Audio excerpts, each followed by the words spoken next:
Cewek-cewek cantik penjaga warkop di Gresik dicinduk Satpol PP, ada layanan karaoke dan minuman keras. Satpol PP Kabupaten Gresik mengamankan puluhan cewek pramusaji yang berada di wilayah Gresik Kota. Mereka berdandan seronok saat menunggu pembeli di warung kopi, warkop. Bahkan, ada satu warung kopi dijaga hingga 4 cewek pramusaji. Razia digelar di beberapa deretan kafe yang berada di Jalan Ahmad Kasim, Kelurahan Sidorukun, Kecamatan Gresik Kota, berdasarkan laporan masyarakat.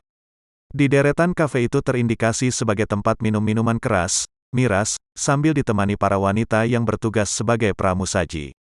Sepanjang deretan kafe didominasi para pramusaji yang merokok di pinggir jalan depan warkop serta berpakaian kurang sopan alias serba minim dan ketat. Petugas dari Satpol PP melakukan penyisiran mengamankan KTP pemilik dan mengamankan pramusaji serta memberikan surat panggilan terhadap pemilik kafe. Seusai diamankan, para pramusaji langsung dibawa ke Puskesmas Alun-Alun guna mengantisipasi rawannya penyakit dalam penularan. Jangan lupa subscribe, share, komen, dan like ya!